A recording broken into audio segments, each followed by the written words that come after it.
Hello and welcome back to my video. Today we're doing a shrimp room tour and I'm gonna show you all my shrimp tanks. Finally, let's do it. Okay, let's start with this brand new shrimp rack I recently built. As you can see, I already started to filling it with new tanks. And we're gonna start with the top tank. It's the Neocaridina tank, which is only tank I have with Neocaridina. I'm not very big fan of Neocaridina because I used to have them a lot, but now I switched to more complicated, more difficult shrimp. So this is too easy for me. As you can see, the shrimp's doing very well. I'm feeding them with lollies, which I've got from John. John is my subscriber. He was very kind and sent it to me to try. A big shout out to John. Thanks you for these lollies. So you can see that shrimps are doing very well. They're happy. They're breeding. Lots of shrimplets. Yeah, it's difficult to do something wrong with the Neocaridina shrimps. Breeding very well all the time. As you can see, I have lots of moss at the back, which I should trim sometime, but I'm a bit too lazy to do that. I'm only do water change and feeding in this tank, and this shrimp's doing excellent.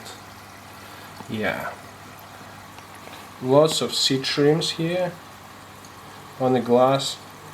I call this tank money maker because I'm making a lot of money, and by selling the shrimps. The blue dream shrimps is a very popular shrimp, and it's good to sell because people buy it a lot. I think it's the best seller shrimp I ever had. So if you want to make a profit on shrimps, just definitely buy the shrimps. It's easy to breed. You don't need to look after it too much. So all I do is just do water change and feeding, nothing else. And they breed like a crazy and make a lot of money if you sell them, and you can get good price for high grade. Yeah, so I have some corals in this tank just to get the water parameters right to them, because I don't use a special water for them. I use the same water for Caridina, so I put some coral sand and corals in the tank just to get a bit KH a bit higher, because they need KH. Yeah, so Neocaridina need KH in the water. That's the reason I put some corals here. Okay, let's move to next tank. And this is my orange eye blue tiger tank. It's very small tank. It's only like 25 liters. And this tank is gonna go soon. Once I finish building these tanks at the bottom, I'm gonna replace this tank. And I'm gonna replace this tank as well. I'm probably gonna move it somewhere else. And I don't know what I'm gonna do with the shrimps. I'm thinking to maybe find them a new home, I think. I don't know, yeah, that's the crystal black here. I don't know how it's get there. It's one of the Michelin. They get everywhere. I don't know how they get in this tank. Or maybe I'm gonna move them to this tank. I don't know. They should be alright in this tank, I think. They're taking space. I just lost my interest in them. Okay, let's move on to my next tanks. And this is the two brand new tanks which into the cycle now. I'm cycling these tanks for about 10 days already. And I have a very famous Lubao back here, which has a lot of beautiful biofilm grown on it. Yeah, as you can see, which is good for cycling the tank. Plenty of biofilm. And it's only here for about like 8 days. And it has plenty of biofilm already grown, which is beautiful. Look, yeah, this is definitely a good biofilm builder, but I have a better one. Let's move to the next tank. Ta-da! My new Lubao, guys. Guess what is this? You see the bubbles? It's fermenting, yeah. It's doing very well. Guess what is this? It's a raw sweet potato. It's just a piece of sweet potato. And look at this biofilm. And they've been here for like 4 days only. So Lubao is about 8 days and this one about 4 or 5 days. And look, it's bubbling a little bit. You can see it's just because it's fermenting. And the same as Lubao fermenting. So because sweet potato is a great thing for fermenting, yeah. So if you put it in the water, it starts fermentation process starting, and this is what you need to growing a good bacteria, and it's releasing CO2. As you can see, all the fermentation process releasing CO2, which is great. So I think I found a new Lubao, guys. Honestly, I'm gonna do some tests later. I'm gonna check for ammonia like I did for Lubao. I just put it in a couple of weeks. I put it in a jar of water for like 1 day and then measure ammonia. And if its ammonia is low or no ammonia, you can easily use it as Lubao. So this is what I'm gonna planning to do, this using a sweet potato as Lubao. So it has to be a white sweet potato. Beautiful, huh? Look at this. The size of these tanks are 37 by 40 by 35 centimeters, so roughly about 50 liter volume. And all the tanks are going to be the same in this rack.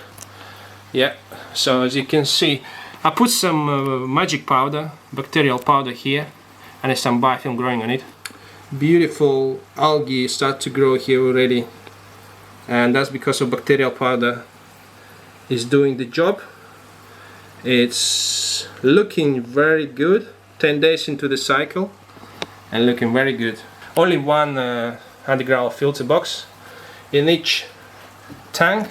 I can open the top just to show you the top as well. Yeah, so very exciting for my new tanks. More shrimps, more tanks. Okay, let's move down. And here I made another 2 tanks, and this is ready to start. And after this video I'm gonna start cycling these tanks so you can see how they look like before I put soil in them. Just a UGF box, my little USB pumps, 2 pumps per box. I don't think I'm gonna add any sponge filter. I will see, maybe later I will add sponge filter, but it's not necessary to add sponge filter. I'm sure the tank's gonna be alright without sponge filter. Once the cycle complete, I will think about adding sponge filter.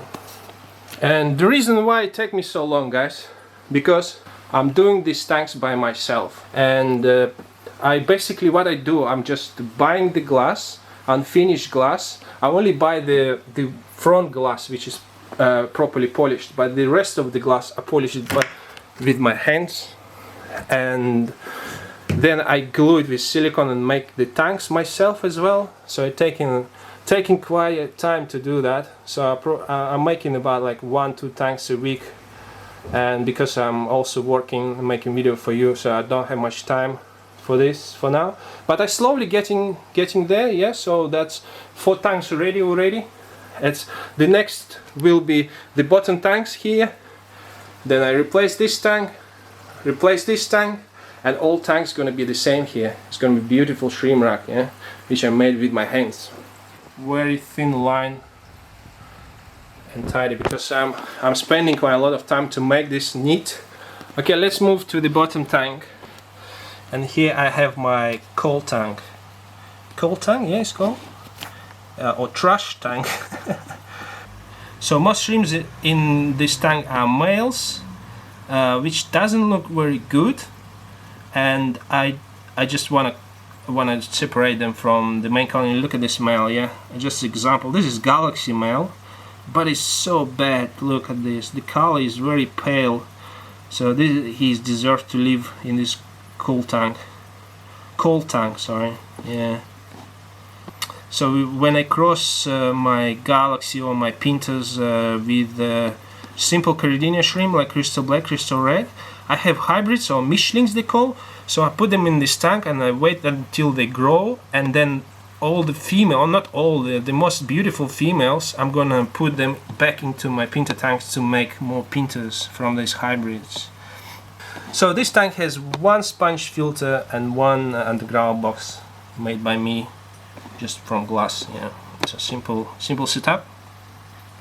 And this tank will go soon as well. I'm gonna replace it for brand new tank. The reason for that is that I have lots of scats, I think the name of them. They're like little creatures. I'm not sure if I can find them, but I will show you in the background, I think. So these scats are very difficult to get rid of. They're hiding inside the soil, and I cannot catch all of them, and I know they are bad and they can eat even baby shrimp, so that's why this tank should go. So couldn't believe that these creatures make me restart the tank, really.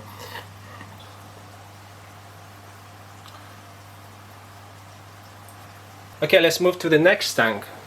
And here I have tanks, which is a tabletop tank, I call them. Okay, this tank is with my Galaxy shrimp, and the size of this tank is 40 by 60 by 40, roughly about 92 liter volume. Here I have my Galaxy shrimp, which doing fantastic and very well. Lots of babies, lots of shrimps, lots of babies. They're breeding very well. I also have some red Galaxy. They came from black Galaxy. I never bought them. That's my next project, is to get the red Galaxy shrimp tank. Yeah, so I have two Undergravel filters here and one sponge filter, all of them driven by air.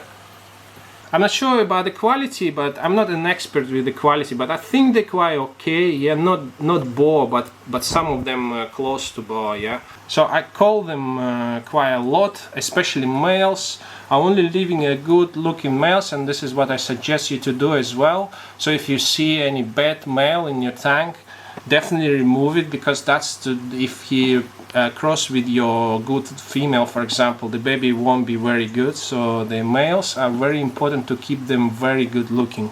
So the females, actually, they're making your babies, so it's okay to leave even bad female, because it's still gonna make you a lot of babies. Yeah.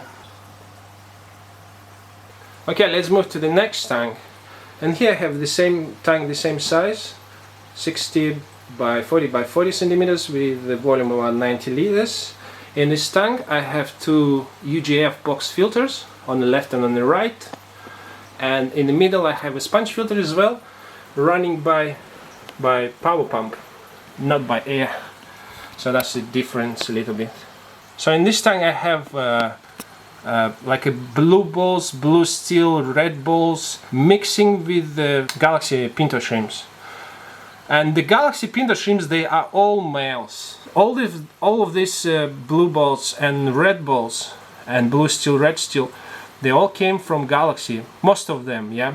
So they have a Galaxy gene in them. So once I breed them with the Galaxy, there is a very good chance they make me more Galaxies, like red and black Galaxies. But unfortunately this tank doesn't do very well.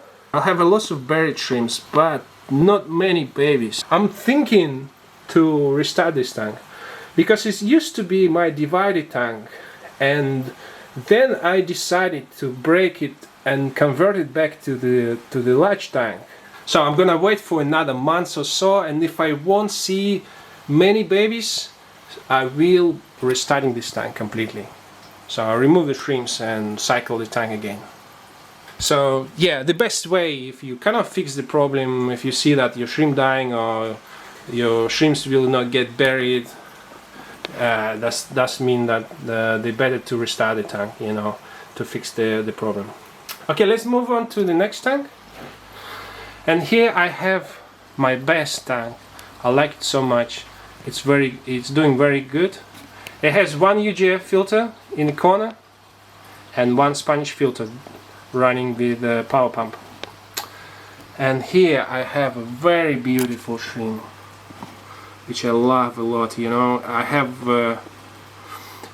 very strong color shrimp here. I have like a zebra pintos and spotted head pintos. I have some Galaxy tiger shrimp. I have just a normal Galaxy shrimp, and they are all looking very promising. You know, the color is very deep. They have a little bit of blue shade on them, so the shrimps looking fantastic here. And there's lots of buried shrimps, lots of babies here in this tank. So once I have my new tank cycle, I'm planning to select some best shrimps from this tank and put it in the tanks. And I want to select some of the best pintos, best Galaxy shrimps, and then create new tanks with them. Hopefully they're gonna breed truly and give me a good looking shrimp. As you can see, I like two type of moss. Now I start sticking only to two type of mosses. One is Pheasiden moss, I believe this one. It's slow growing, looking very cool, And another one is flame moss. As well, it doesn't grow very crazy and it doesn't stick to the surface, easy to trim. The reason I like this moss because they do not overgrow your tank very quickly, and also it's easy to reduce the amount of the mosses, just to peel it and remove some portion of it. And when you have your like Java moss or Christmas moss or something, it's very difficult to trim because you need to make sure the babies is not inside. And normally when I trim the moss, I also take out a lot of babies with it, and then I spend hours to look the babies in the bucket. So for me it's work much better to have a little amount of slow growing moss. I don't like to trim the moss very much, yeah, and it's overgrown very fast. Like in this tank, look at this tank here. So I still have some Taiwan moss here, and this moss is growing very fast, and I have to trim it every 2 months or something. So I'm probably going to remove it and stick with flame moss and Physidend moss. This is 2 mosses I'm going to have in the tanks, nothing else. And no more other plants, maybe just Anubis or something. Okay, let's move to the next tank, and this is my last tank for now. Also quite small tank, about roughly about 35 liters. It's 35 by 35 by 40, I think, if not mistaken. And this tank is very successful as well. I have also have some Galaxies and pintos shrimp here, which I'm gonna sort it out soon. I have lots of red Galaxies in this shrimp tank, and I never bought them. They came from mixing red balls, blue balls with Galaxy, and also black Galaxies. Sometimes some can make you a red Galaxy. So the idea is to separate some of the red Galaxy. When I have a space for them, I'm going to separate them in a different tank, and then I'm going to breed them as well. Yeah. So the idea is to make this tank with the red Galaxy. So I'm going to get black Galaxy, red Galaxy, pinto shrimp, something else. I don't know. I need to think about this. As you noticed, guys, I don't use media in my tanks. I only use UGF filter and sponge filters. And this is only tank with media. I have a filter with a little bit media in it. I don't believe that media is very important for shrimps, because shrimps has very little biolot, and media not necessary really. I have a coconut shell here with a Physidend moss, cactus tree. I don't remember what is the name of that, but I call it cactus tree. So with Physidend moss and some flame moss, as always, flame and Physidend moss, nothing else. Here shrimps doing very well, and lots of babies. Very good color as well. You can find here it's very deep, nice color. So once I have my tank cycled, I'm going to separate some of good looking shrimps from here as well, create another colony. I'm going to concentrate, guys, on the good Galaxy shrimps. I'm going to create my own boa shrimps in the future, I hope. And basically I want to try to improve the quality of my Galaxy shrimps, make a nice pinto shrimps, zebra shrimp, something like this. So this is my goal for now. And guys, this is only the beginning of my journey. I'm gonna build more tanks, I'm gonna build more racks, I'm gonna buy more shrimps, and make sure you subscribe to my channel so you never miss my update. And thank you for watching. I'll see you in the next one. Bye!